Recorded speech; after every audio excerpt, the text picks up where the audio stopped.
I like your hat, by the way. Thank you. I was channeling D Nice today, or as close as I could Mhm. possibly get. Okay.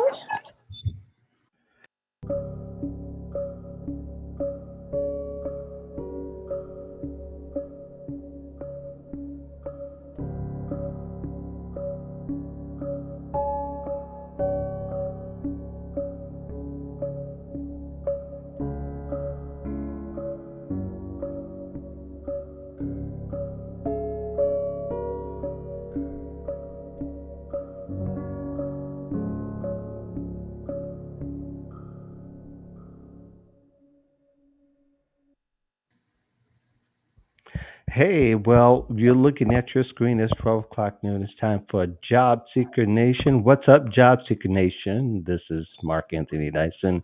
You're one of your co hosts. On the other side of me, there is Jack Kelly. He's the other co host, founder of Recruiter.io, compliance recruiter, senior careers contributor for Forbes. And today, we got a girl in the group. Hey, yes, Kirsten Greggs, trap recruiter, talent Yes. acquisition consultant, and also career coach, which Mhm. makes for a very interesting combination. We're going to get down to it. And just for the audience, those who probably don't know, and I've been following you for some years now, I kind of know, but tell Jack why you're called the trap recruiter I'm because he's glad going you to asked because I eventually was answer. embarrassed to ask. I feel Yeah, like that's yes, like a I know common you thing. are. No, I thought that was a no, common thing. I had no idea what it is. no, please don't be embarrassed to ask because the more people who do ask, the better I'll get at branding myself, the Okay. better that I'll get at making sure Okay. people understand that it's just not a nod to the type of music that I like to Mhm. listen to. All right. Although, I don't even know trap music either. So okay, do you know who T.I. is? Do you know who Jeezy is? yes. Okay, so there is a debate on who is the originator of trap music, but it's just Mhm. a genre of rap music. Okay. Yeah, It, it's sort of like it's sort of like the difference between hard rock and soft rock in the 70s. If yeah, you it's can, mostly about selling drugs. Like, if I'm going well, to there be might be some people who take exception to that one, but Yes. Now, I'm not advocating for selling drugs, but there is something to be said about riding in your car on a long distance, like I have been known to do from Virginia to my home state of New Jersey. And just having that bass and that boom and that music that keeps you going in the background to make your ride not seem so long. But to get back to the question, so I got this name by mistake. I'm horrible at nomenclature. So whenever someone actually named me, was doing one of those LinkedIn tests, and one of the questions was, if I was known for something, what would it be? And my friend responded, trap recruiting. And I was like, what? And I thought that was hilarious because I have a shirt that says I love God and trap music, and there was this whole thing about me wearing graphic tees. So I turned it into an acronym, and I really just made it my brand. So TRAP stands for trusted, relationship builder, accountable, and proactive, and it is my philosophy Yeah. on recruiting. I've been doing this for now 21 years. Clearly, I started as an infant, Yeah. and Like 5 years old, you were a prodigy. Oh yeah, I mean, I was a child prodigy. I tell people that they don't Yeah. believe me, but I tell them that.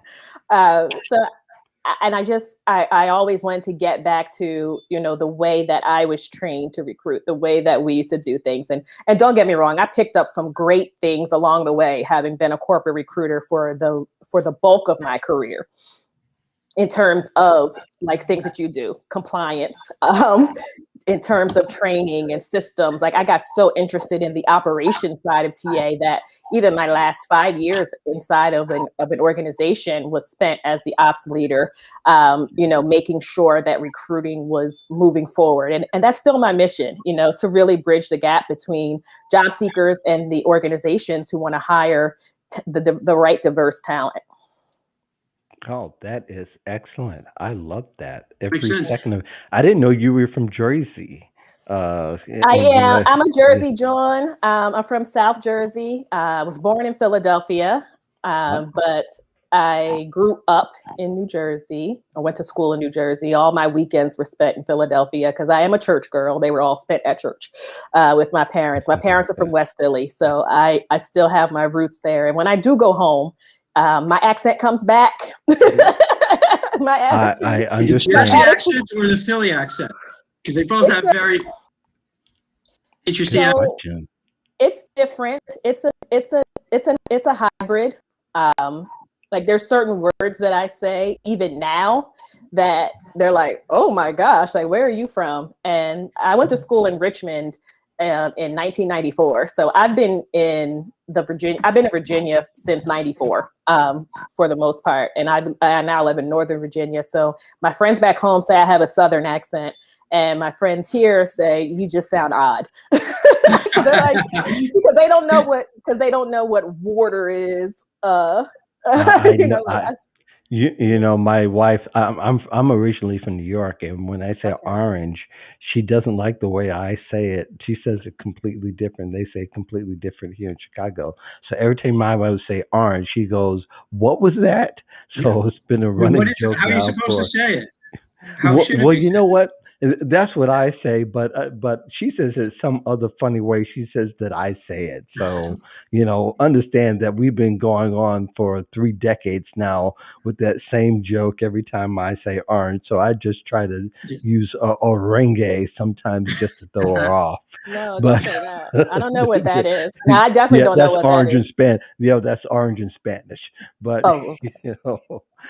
so yeah, I get it. The different coastal, and I used to live in Tampa, and boy, do they think that New Yorkers sound funny. So anyway, here on Job Seeker Nation, we kind of tackle 3 to 5 topics, and this week we're trying to help you get out of your job search trap. So the first topic, we're talking about these job advertisements that have been coming up lately, and there's a pre-COVID article that talks about how, the job search advertisements, and really a lot of times there are just a lot of misleading jargon that goes on with them, as far as I'm concerned. But in your opinion, how should job seekers navigate the job advertisements post-COVID, since we're just beginning to see the advertisements where they said they're opening now and they're trying to attract all the honey they possibly can. And we're going to start with you, Keirsten. Your thoughts on that? So one thing I do want to point out is that, and even for myself, being both a recruiter and a career coach, I wear both hats simultaneously. I have no choice. I live a double-minded existence in terms of my career. So what I will say is that we have to, number one, and this is for employers, this is for recruiters, we have to keep in mind that not every job is going to be in an office anyway. Like some jobs never went away. And some jobs never said, you can go and work from home. Then there were others where, that work from home is kind of seen as an incentive. And in some ways, depending on the type of person, I think it should be left up to the individual how they want to work. If working remotely is something that is embraced by an organization, and they are able to expand their geographic borders, which is a great thing to be able to do. I mean, because if the headquarters is in one location and now they're able to attract talent and hire talent that is more far reaching, that's outside of those commutable distances that a lot of us recruiters have been restricted to, pre-COVID and embracing, these remote work models for all levels of positions and all types of positions where it is possible. I think that the job seeker's duty is to, and I don't put much on them, by the way. I think the job seeker's duty is to know what their must-haves are, know what they require, because some people are give or take in terms of working from home. We're seeing all these articles that are, in my opinion, kind of fear mongering, like, oh, people are quitting because they have to go back to work. And I'm like, that's not that's not a clear picture for a lot of people. Right. And I think it ignores, like I said, a segment of the population that does not have that luxury, and that working remotely was actually not the best thing for them every single day, all of the time. So I think we have to, as job seekers, have to be able to ask the tough questions and ask them up front. Like, if you have a question about a job posting, you get to the phone screen section with that first person, who is usually a recruiter. Ask them those questions.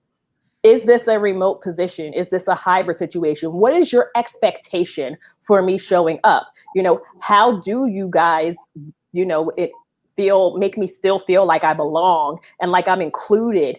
I started a contract role at the end of April, and the organization did a great job in terms of making sure that the new hires are brought on properly. And that says a lot for me as a recruiter, because then I'm able to provide that information to the folks who I am, who I'm looking to hire, to prospective employees, to say, this is how we do orientation, this is how we do X, Y, and Z. You'll get a stipend for your office. Some organizations are doing that. For some people, working remotely is very cost restrictive. Fortunately, I have been doing this already for almost 3 years by the time COVID hit.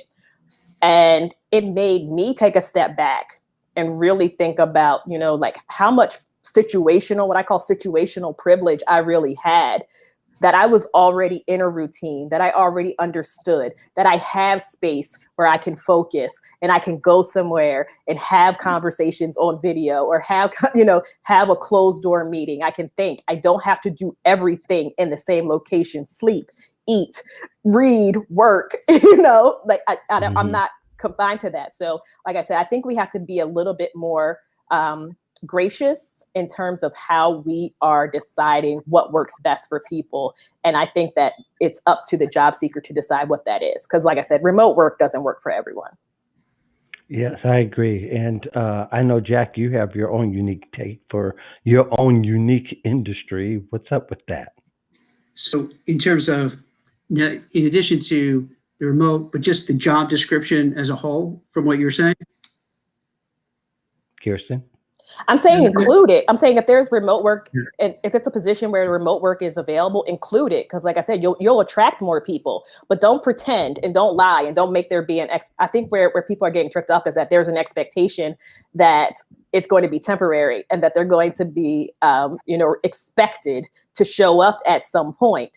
And that, to me, that kind of defeats the purpose. So I think that employers need to make that up front. They need to decide, how are we expecting people to work? And I think job seekers need to decide that at that point, whether or not that's the right model for them.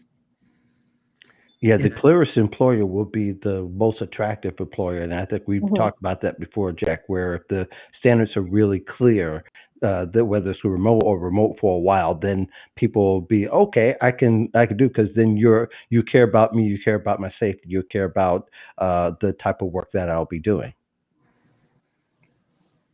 Yeah, I can easily see it like a bait and switch, where you start out remote, and then after a while, you become this kind of second-class citizen. The people who are in the office are going to have this kind of camaraderie, this generation, we're all together. This is awesome. This is interesting. This is a little scary. And then after a while, I think the people who are working remotely are going to feel left out. And what if management isn't really smart, they're going to lose talented people, because then they're going to feel disenfranchised. They're going to feel like, hey, it's about me. They're not including me in the meetings. They're not including me in the important things. I'm not getting the promotions. The people in the office are getting promotions. I'm going to leave. And then if you're working remotely, it's pretty easy to just keep networking, looking for jobs online, and it's going to be really bad for the companies. I think these companies have to be really smart and strategic in how they work this whole thing moving forward, because, in my opinion, the ones who get it right are going to be the companies that really succeed, because they're going to attract and retain the best talent. The ones who really don't put the time and effort into it, they're going to really fall down a slippery slope, because people are going to leave. It's going to be hard to attract people. You see some really big winners and losers in this as it plays out. Yeah. Yeah, And I think. Go ahead, Kirsten. no, please. I've been talking a lot. No, well, that's what we want you to do. But I think, Yeah, First, Mark I and think, I are tired of hearing each other. We I was usually like, don't. first time I've ever heard anyone say talk more, Kirsten. We like hearing someone else, but we know what each other's going to say. So after a while, well, you know, when you get older, listening becomes your best friend, and be glad that you can still listen. But there's this idea that companies, even though you can control the narrative, you can also control the narrative in the wrong way. And I think that when you don't set the clear expectations, what happens is that people come in the door asking questions, just as if it was the shoe was on the other foot. When people come into the door and they're confused about the job or what it is, they're going to ask the wrong questions. And I think that's the opposite is true here, is where you have job seekers asking the wrong questions or have unclear expectations because you let them on thinking that there's utopia on the other side, and it's really not. And that's why I Kirsten, stress, your thoughts? yeah, so that's why I stress that you get that information that is, either not complete or that is absent from the job posting, from the recruiter, from that first person that you speak with. Like, have those questions ready, because the biggest thing I say to folks, whether they be recruiters or whether they be job seekers, is get to the no as quickly as possible. Like, you don't waste anyone's time. And that no is not a closed door. That no is the next opportunity. You're freeing me and you're freeing the organization. You're freeing the job seeker to go and find a better situation for themselves. So the recruiter's responsibility is to answer those questions, to give a clear picture. And if they don't know, ask and come back and tell them later, before you set up those interviews with the hiring managers and they're in the middle of this process, on their third, fourth, fifth, 11th interview, which is ridiculous, but they're all the way down this, and then it comes time to make the offer and they find out that they're expected to be someplace that they're not, or they're expecting a certain salary and all they got was this, or they're expecting certain benefits, or they're accepting certain job duties, certain job titles, and it turns out to be something completely different than what we talked about, because we had conversations behind closed doors. We had conversations absent them, or in the course of talking with them, in the course of interviewing with them, we had some other ideas about what was best for them. So we said, well, here's these things. Yeah, Jack, I think as well is that if you've had 10 or 11 interviews, the job description might have changed by that particular time. Mm-hmm. I agree with Keirsten in that I think for job seekers, you really have to step up and advocate for yourself, because, and this is sound horrible, but I don't mean it this way. It's almost the deck is stacked against you. And I'm not saying because companies are doing it purposefully. It's just how these things work out, because you get a job description, and what happens is maybe it's an old job description or it was kind of what the person did before. And so you tweak it, and then you have maybe HR take a look at it, maybe you have legal take a look at it, then you have someone else. And the time you get the finished product, it's just kind of this Frankenstein mess of things that might not really be exactly what it is. And then as the process goes on, realize, we really don't need you to do this. We need someone to do that. And now all of a sudden it changes. And then you might meet somebody else in the process and they're like, well, I really think this person should have such and such.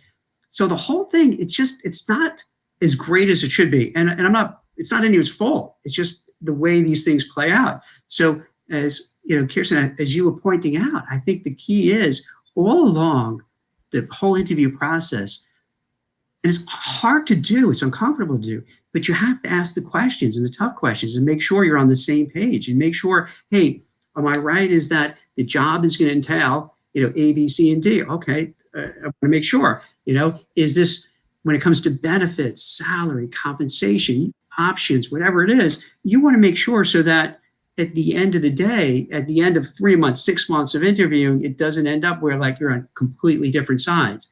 And that happens way too often. It does happen way too often.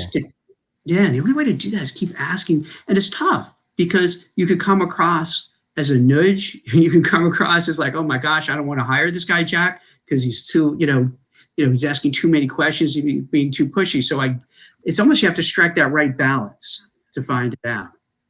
Yeah, definitely. I see Simone's conversation or conversation starter. She says, "Yeah, you got to advocate for yourself, and sometimes that may mean that you have to blow up the process a little bit in Yeah, order to that's get true. attention." And I think Right. that Sometimes you got job to walk seekers don't. away. And one of the last Yeah. thing that job seekers need to do is allow it to go awry, and you have to take some kind of ownership over it and start asking questions, even if you need to start with the hiring manager and start to say, "Hey, is this how it's supposed to go?" Let them know, and then give them a chance to respond and say, "No, it's not supposed to go there." So, well, it can get kind of this way because then that might be a sign for you to exit stage left if necessary. But don't just Mhm. accept anything that might be. Kirsten, what do you think of that? I agree. You don't accept it. You don't accept anything. We hear a lot about these. Again, I have to wear both hats. So a Right, lot of pressure gets put on recruiters. That we are somehow your enemy and we're trying to get you. Like it's like gotcha moment. We're trying to. right. You have all these folks that are like, you got to hack this, you got to trick this system, and it's Hmm. those are the right words, but at the same time, they don't have an ominous meaning behind them. It's ways to, I guess, navigate them more effectively or speak in the same language as the recruiter. And I'm going to speak to job seekers now. If you have a recruiter who is not willing to answer your thoughtful questions, I mean, we're talking about your livelihood here. We're talking Right. about something that is extremely meaningful and in some cases like a survive or thrive situation for folks. So if you have people who are not willing to give you the common courtesy to answer your questions, then either find another recruiter in that organization, because it could just be them. It could just be a bad day situation. But if you're seeing a consistent model of that and you're seeing that throughout the organization, then go ahead and move on. Or like I said, if it's just that recruiter, then go ahead and see if you can get with another recruiter who Yeah, can help you inside of that organization. absolutely. I love what Simone says. She says, "I never heard anyone say get to know quickly to waste anyone's time and resources." Actually, she means not to waste anyone's time and resources. I think there is no helps define the boundaries of where you're at, and that's Mhm. why you can't be afraid to say no. And that goes from the beginning to the negotiation process to the time that you get an offer. Is that you start to ask questions. That no could mean no, not yet, but it could also mean no, you may not be able to exist in this particular environment depending upon what the question is. So I think that's important to outline as well, Jack. It's interesting because when I saw trap recruiter, I was thinking of, and you talk about branding, is trap meaning if you're looking for a job, you have all these traps, all these landmines that you could step on Hmm. and blow up. Yeah. So Yes. I was kind of thinking in those terms of like, okay, hey, and maybe this just to take a segue, when you're asking about branding, maybe that's what it is that, as a recruiter, as a career coach, you're helping people avoid all these traps because I Hmm. do. because before this call, not I was kind of thinking through all the different shops. I started writing an article about it too. I was hoping that I could maybe get it done before it, but I did it. Because I was starting to think of like all the different traps that you can get into. And like, yeah, one was what we talked about with the job description that oftentimes doesn't really capture the true essence of the role. And then it's throughout the whole process. You go through the whole process. So it's not adversarial, but a lot of times the companies want to get some Mm. for a cheaper Yep. price, and get the Yep. most with the least amount of money if they can. And that doesn't make them bad people. That's what happens in any kind of business. You buy a house or sell a house. If you're the seller, you want to get the best price for your house. If you're the buyer, you want to get the lowest price. So there's inherent conflicts in the whole way that it goes through. And then also, you're competing against other people as well. And then sometimes you're competing against internal candidates. So it's like every step of the way, there's a kind of a booby trap that could blow up on you that you have to be careful in terms of meeting people. And then even when you interview people, the way interviews go a lot, let's say Keirsten's the hiring manager. Not only would I meet her, but then maybe I'll meet Mark as a coworker. Then maybe I'll meet somebody in a different division. And then maybe I'll meet someone in another division. And I got to make sure I don't run afoul of any of those people, because it's consent, decision by consensus. If everyone doesn't agree, they'll go next. So that you have to be cognizant of the whole process to make sure that you're kind of looking to see, hey, what could that be trap, a bear trap waiting for me, and how do I avoid it? But I have to just first be realistic and say they're going to be there. No two ways about it. They're going to be traps. And I got to find what are the traps, and then what do I do? And you get someone like Keirsten, who's a good career coach and has, a recruiter, experience too. You can kind of help navigate through that to get to where you want to go. And the way to do that. Go ahead. No, that's your turn. I keep talking. No, I was going to say, all of these traps seems to get exposed during recessions or economic downturns. If you look at the last Great Recession, how many traps did we find out, Bob? Let's see. We want you to be employed but unemployed. But you're unemployed. We want you to have 5 years experience, but you're 18 years old or you're 22 years old coming out of college. I mean, there's all kinds of things that people look for. So that's why people, and I think, again, we can't get excited about 1 or 2 articles saying that these are the trends, but the people are saying no for some obvious reasons. You haven't made it clear on how safe you're going to have me, how I'm going to work, and what this is going to look like in even if you don't know what it's going to look like in your workplace, what is my role going to look like in your workplace? And I think those are legitimate questions. Keirsten, go ahead. No, they're absolutely legitimate questions. What I was going to say is that the job seeker needs to know what their non-negotiables are, and they need to know what their they need to know what their non-negotiables are, and they need to know what their must-haves are, like truly, and not say and I mean specifically, not I want a good salary.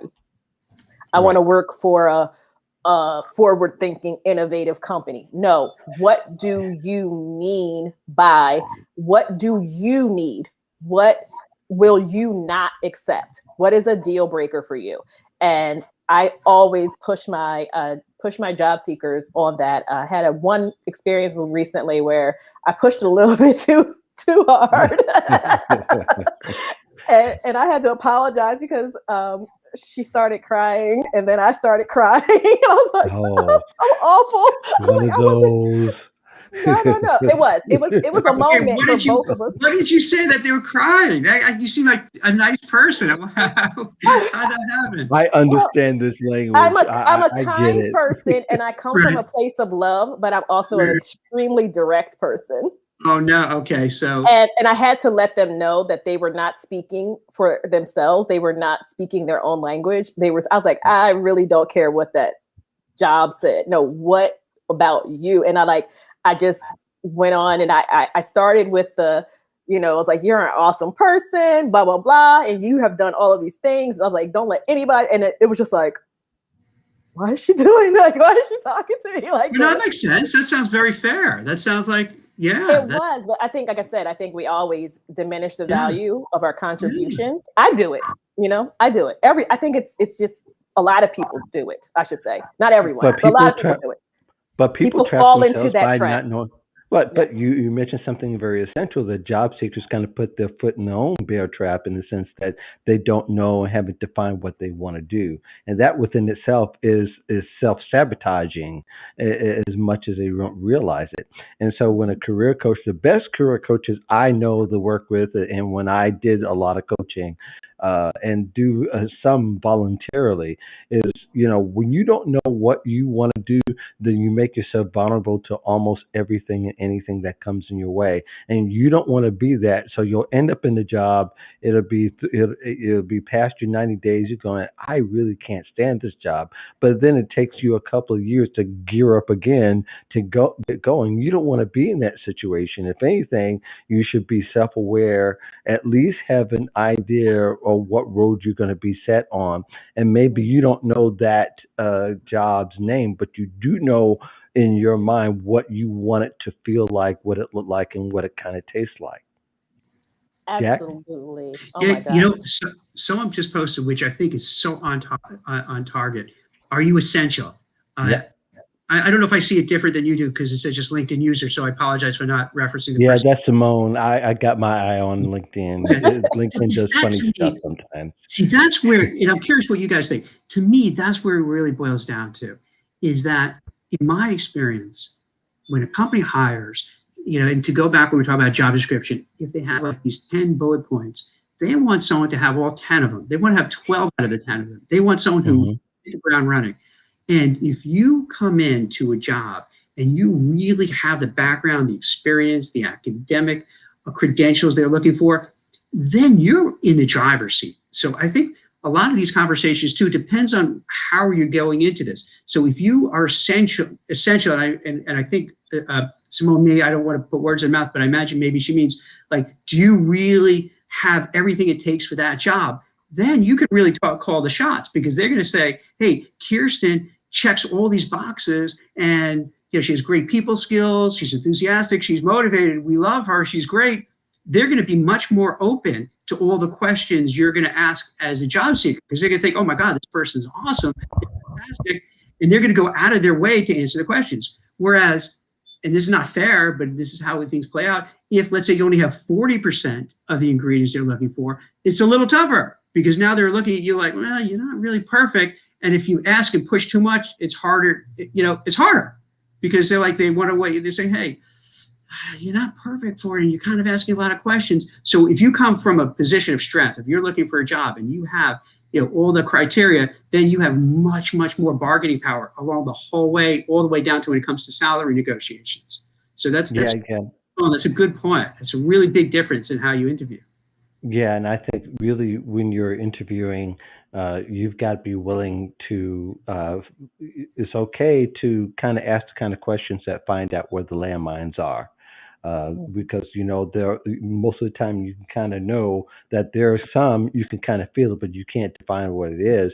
And I think it's okay to ask those kind of questions that will help you see. So, oh, there's a landmine. And even when you're networking and you get the referral, is that we've talked about in the shore that don't stop talking to people within the company after you get the referral.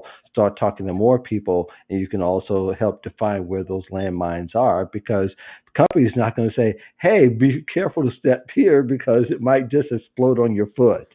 They're not going to do that. And in fact, they're trying, most of the time, they're the guy that is, that looks nice on the outside, dresses nice, and has a nice car, but you find out he lives with his mom.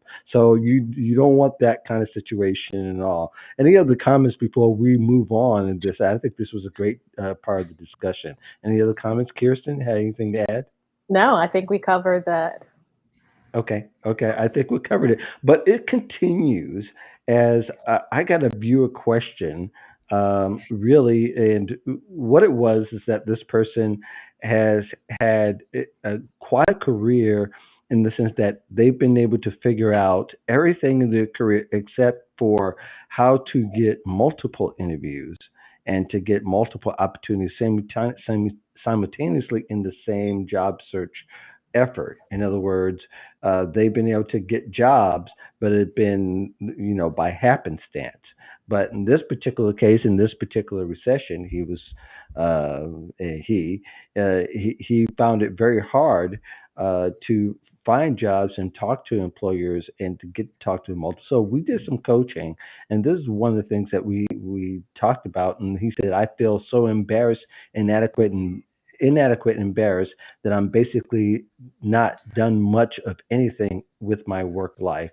Nothing has gone the way I planned all of those years. And I think a lot of people find themselves in that particular instance where they were promised one thing at the beginning of their career when they came out of college and even with master's degrees, and now Mhm. it's turned into this uh, jungle at times, and there have been surprise after surprise after surprise. So, in your particular case, in helping someone to not just be satisfied with getting one interview every 3 months, and how do you help people get? And like I said, I gave my answer, and I can give you. I'll throw in a little bits and pieces there, but for people who are watching, how would you coach someone who is just getting that one interview at a time? And I think Jack, we might have talked about it before, but I wanted to bring up a different Yeah. scenario this time. Is that person who's been successful at getting scholarships, getting master's degrees, getting being first in many different instances, but in this particular job search in this particular economy was a lot different than other times. Well, it makes sense because I think hot job market. I'll go back in time. There have been times in my career recruiting where it was so hot. I would speak to, let's say, Keirsten, and she goes, "Well, Jack, I have an offer pending with Lehman Brothers, and I'm going back in time. And then I have Hmm. a final interview with Merrill Lynch, and then someone just called me about Morgan Stanley because it's so hot that they have the ability to go on all these different interviews. And Hmm. then you have things lined up, and then maybe you get 2 or 3 offers and you can choose from it. So like I would have people say, well, you know what, thanks for the offer, but I really want to get a couple of other offers and just see which one is the best. Now, if it's a blazing hot job market, you can do that. Or if Yeah. you're in a sector that's like ridiculously hot, you could do that. But in kind of today's day and age, even though it's better now than it was 6 months ago or a year ago, it's still not at that rate. So like maybe at best you can get 2 offers. So I could feel the frustration for job seekers because it's like if you go to buy a car, you want to have a choice. You want to say, okay, let me see this one compared to this model, compared to that model, and this model, and then you can make an intelligent choice. But if you only have one to choose from, you kind of feel like, oh, am I making the right decision? And it's Hmm. hard. Um, but it depends on the market. So in this kind of market, it's a little tougher. So for the person who asks the question, don't beat yourself up too much. It's not just you. This is across the board. I mean, are there some people out there who probably have the luxury and fortune that they're in the right place in the right time that they can get multiple offers? Sure.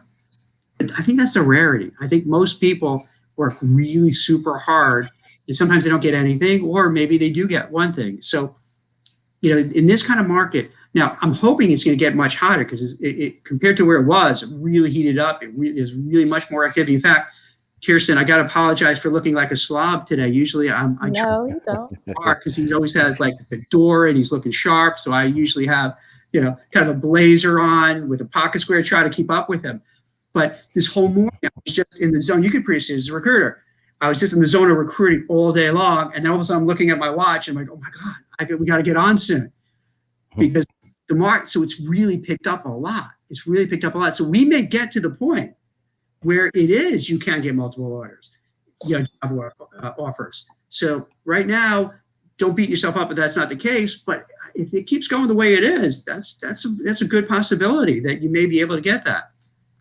Yeah, I think that there are those who are working have a land grab because they can leverage the Mm. fact that they're working, they're employed, as opposed to the ones who are unemployed and had gotten this, stream of bad luck in many cases, and they're very qualified and they're very educated and they have all the right things. But I think going about it in a sense of what the expectations are. Will have to You have to keep adjusting your expectations throughout your job search as you find out what your industry and the things that you're going after may dictate more than Yeah, what you're capable of. So you can't get yeah. the double take by that. Kirsten, your thoughts on maybe how you're So coaching I your approach this from a different perspective. And I, okay. I approach this 100% from the career coaching perspective Hmm. in the sense that the number one thing that people usually lack when they come to me is confidence. Hmm. Yes. And Yeah. it does not matter how much education, how much experience, how perfect you are for that dream job that you really want. If you can't present yourself with a posture and with the conviction that you are good enough and that you are the right person, that's going to come across to, it comes across to me, it comes across to the recruiter, it comes across to the hiring manager, that you're in this, these are the folks who say things like, well, what are you looking for in your next job? It doesn't matter, I just want a job. Well, it does matter, in a sense that you have to be able to present yourself in a way that says, I'm confident and I could do this. And I don't care what job you have, there is a way that we can get this information when we are feeling like this, like, wow, I haven't really done much, and if we haven't written those things down, if, we haven't done our, revised our resume, if we haven't pulled out our achievements, I tell folks to ask these questions to themselves first and then ask them to someone else. Ask someone else, how did I remember that project we worked on together? How did I help you? What did I do? Write those things down. Like, what do other people say about you? Ask yourself the question, what would have happened if I wasn't here? And you will find out all those things. Like, people will talk about being anything from a cashier to an attorney, and they will talk about the things that they added, the value that they added to the organization. And I think a lot of job seekers miss that in terms of their thing. And then a lot of people get frustrated, and you have to think about the return on the investment too. As I mentioned before we went live, I'm an ops person. It's my favorite part of talent acquisition is the data, is operations, and everything that has to do with, figuring out the, for lack of a better word, science behind recruiting. And it's a return on your investment. If you only apply to one job because you're holding out for that one job, and every 3 months, and you get that interview, you have a 1-to-1 rate. You're at 100%. If there are enough positions available, like you were just speaking, Jack, about how the market is turning and there's more things available, and you're picking and choosing, those top tier ones for you, and then maybe even getting down to your mid-tier jobs, just to see if they just have someone that didn't write the job description that well, or they're a smaller company and you didn't know because you haven't spoken with anyone yet how that job really may be a better fit for you. If you're not taking the time to apply for those positions, then of course you're not getting interviews. You're not getting interviews because you're not applying. You're not doing that, and you're not having conversations. I tell people all the time that your resume doesn't get you a job, and how many people have you talked to?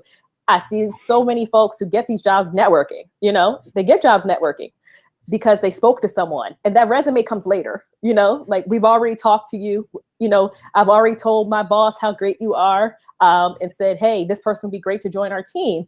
And then, we get in talks and they're like, oh, by the way, apply for the position just so that we, can stay legal, which is, I know, making you happy, Jack, as the compliance person. So there's a thing, like I say, you got to have the confidence, like, and I implore people not to start interviewing until they're able to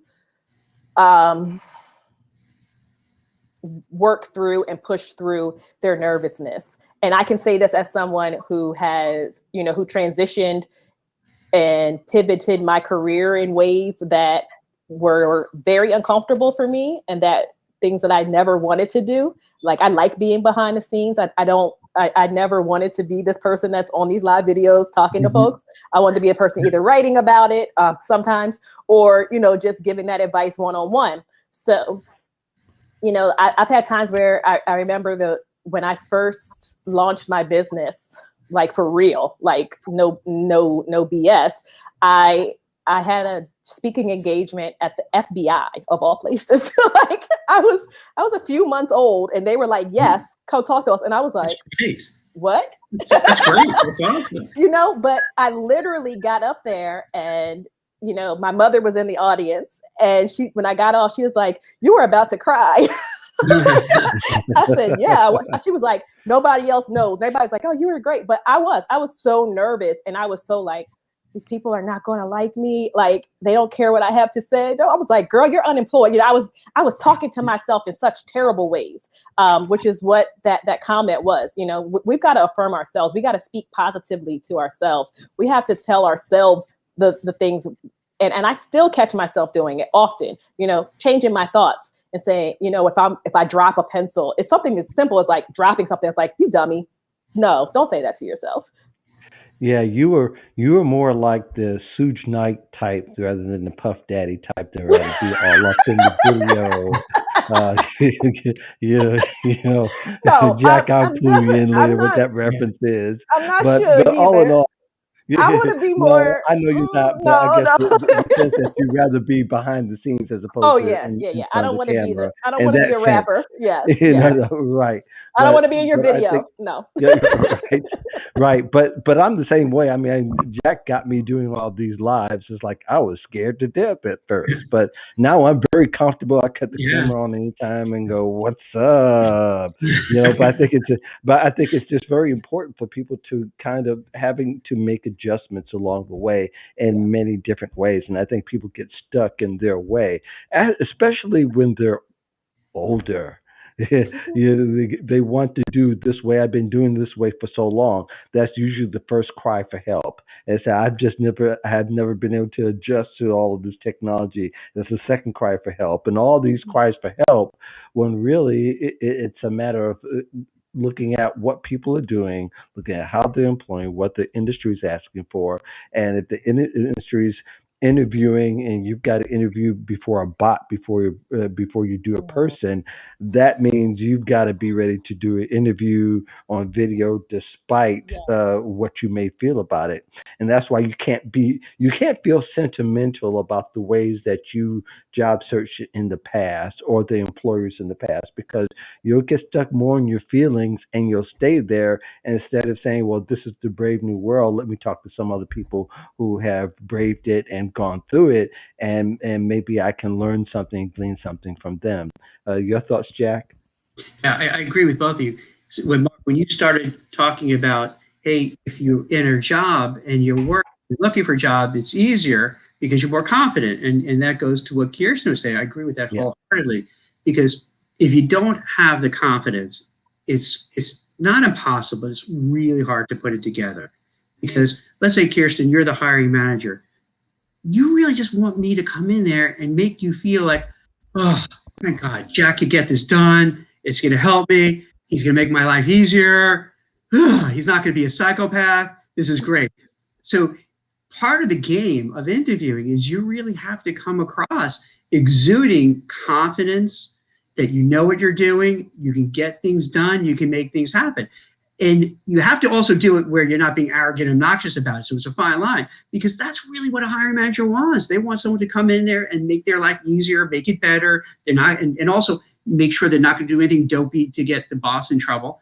And that's a big thing. But it's a game of confidence and charisma. I'll add this. It's like confidence, charisma, likability.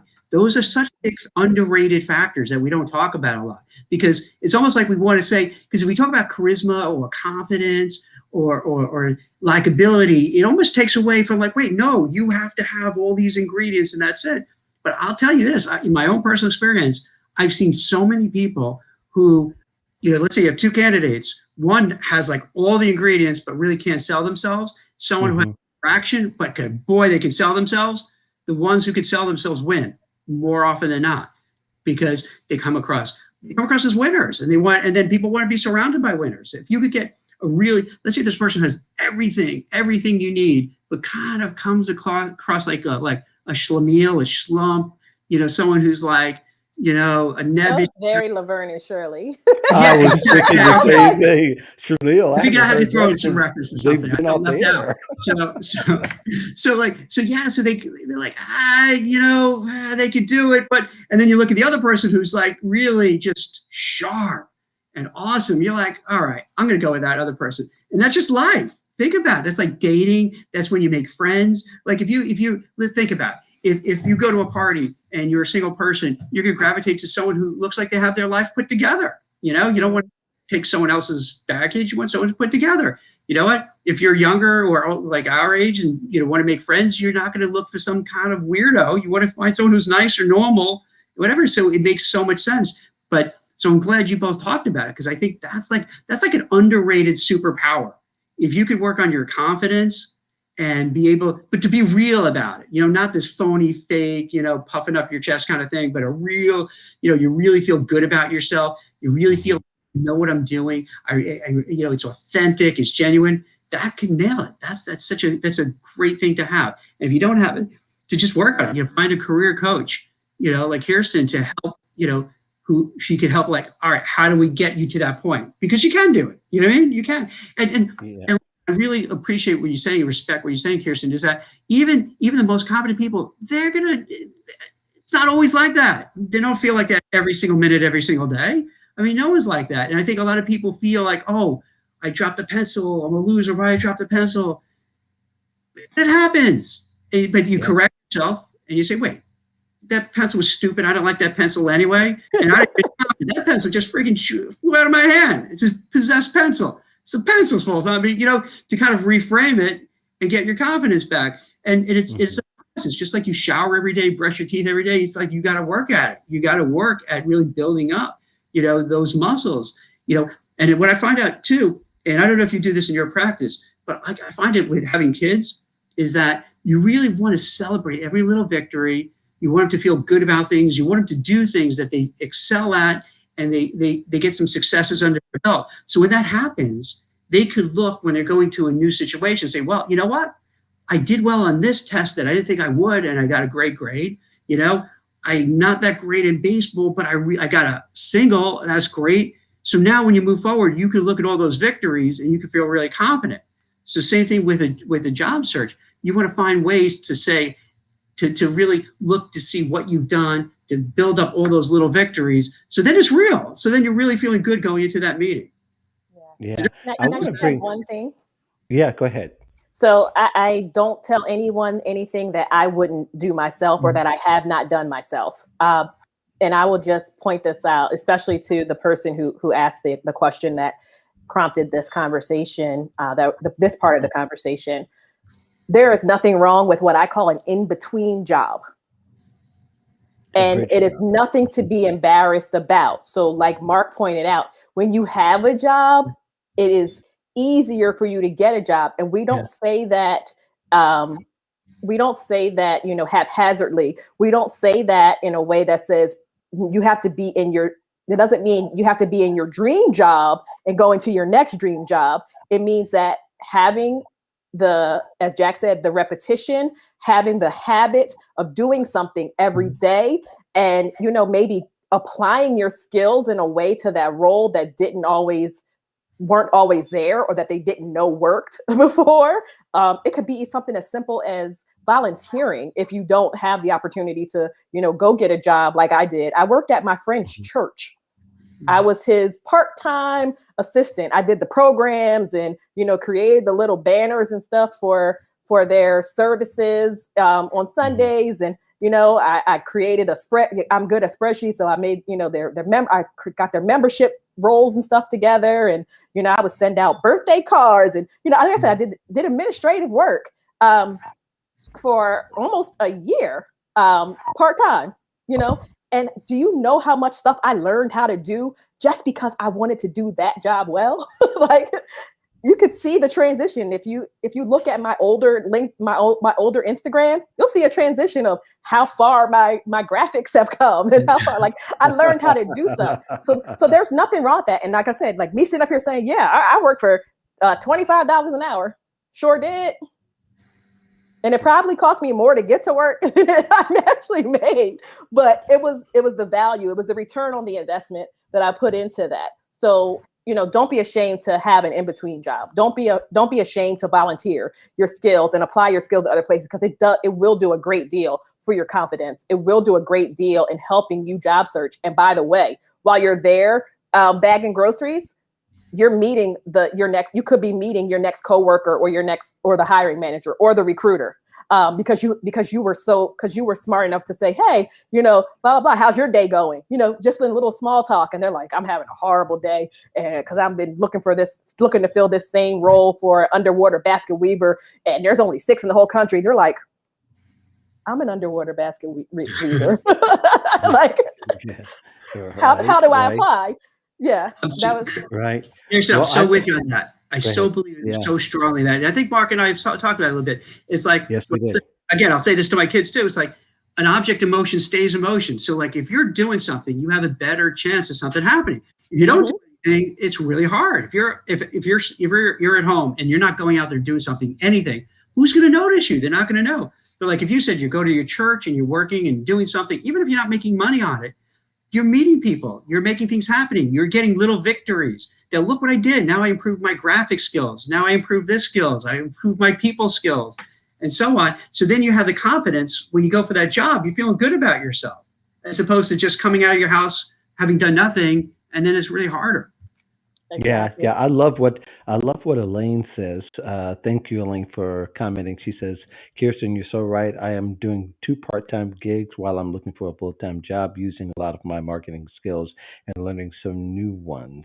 And I think, yeah, absolutely. Shout out to Elaine. That's right. Shout out to the bridge jobs.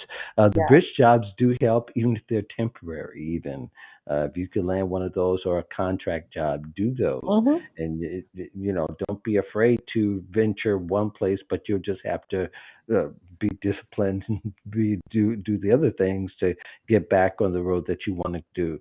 But I think one of the things that people often do is that they allow that to trap them because they run out of time, they run out of space, they run out of energy to get back to the right road. But somehow you got to find yourself there, and if you do certain jobs for long enough, it could drive you out of your mind. But I want to read something from Adam Grant, and I think this applies Okay. to this discussion in the opposite direction. It says he says that in job interviews and college admissions, we focus on too much what candidates have accomplished and too little on what obstacles they've overcome. True measure of people's potential is not the height of the peak they've reached, but how far they've climbed to get there. And one of the things that I had in discussion in a thread yesterday, and I think maybe the show might have been one of them, is they're wondering how does their resilient character transfer to getting a job, or how to show employers that. And I think a lot of it is not always just that you'll be able to brag about having 2 part-time jobs, but to show that you've been able to, in work situations and in problem solving situations, that you've been able to overcome obstacles a lot.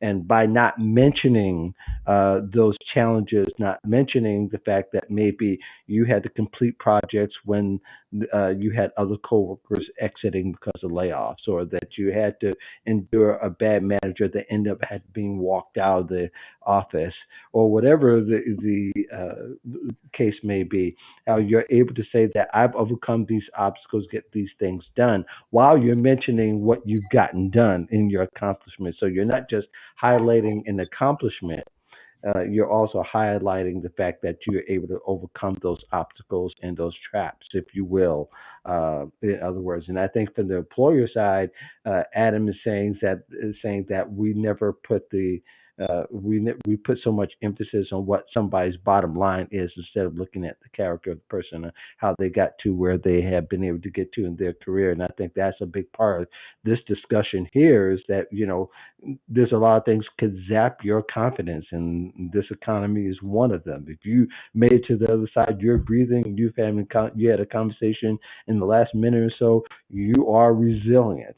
It's just a matter of how does that transfer now to the employer, and that's what ultimately needs to be figured out. And sometimes a career coach can help you with that.